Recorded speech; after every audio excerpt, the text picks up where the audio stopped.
newly appointed the Assistant Secretary of Commerce in the Trump administration. Thank you very much.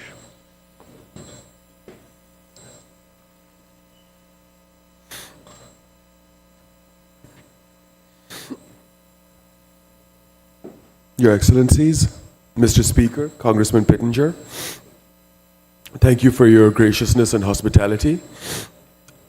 The paramount duty of the sovereign is to serve his people until his last breath and dedicate his entire self to the efficacy of their mission and to the attainment of their optimal success. For the sovereign of a free people, there's no higher duty or honor than dedicating his whole life and his entire self to the well-being of his people. In that vein, their economic security is their national security.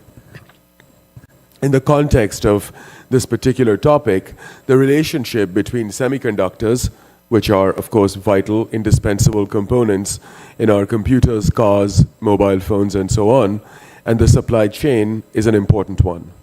If recent crises have taught us anything, it is that a strong industrial base for manufacturing is essential for us to overcome and endure through our challenges.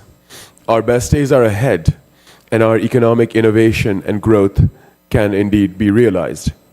Semiconductors are and have proven to be key to national security as they catalyze investments, and their sales revenue is almost $700 billion today. It is threatened by industrial espionage, piracy, and illicit commerce. And the semiconductor industry's production disruption due to force majeure is not entirely out of the question. The demand for semiconductors has far outstripped supply because of natural disasters, pandemic, and other force majeure events. Substantial shortages have indeed occurred. They have hurt medical device manufacturing, automotive, and similar industries. Pandemics, natural disasters, material shortages, and geopolitical conflicts are exacerbated by these instances.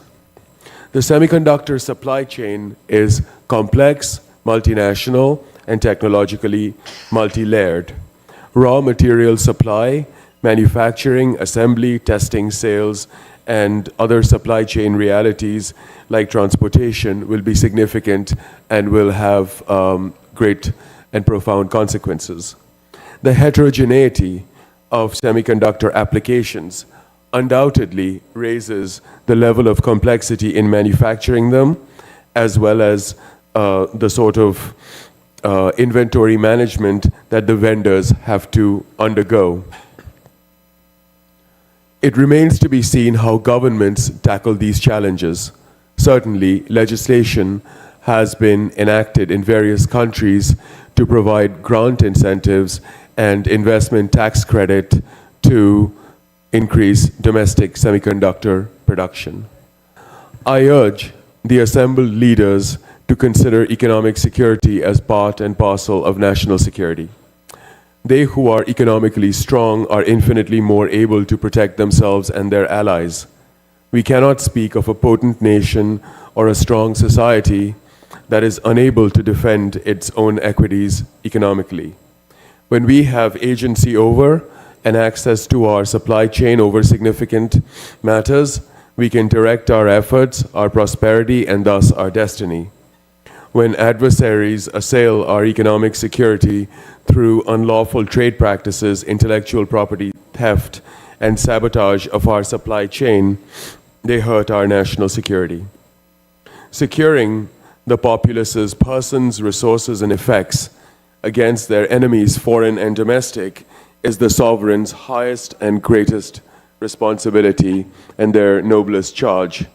The sovereign and his people are not separate, but a unified whole.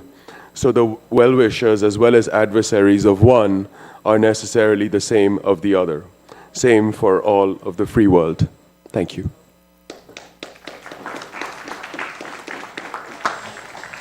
Outstanding.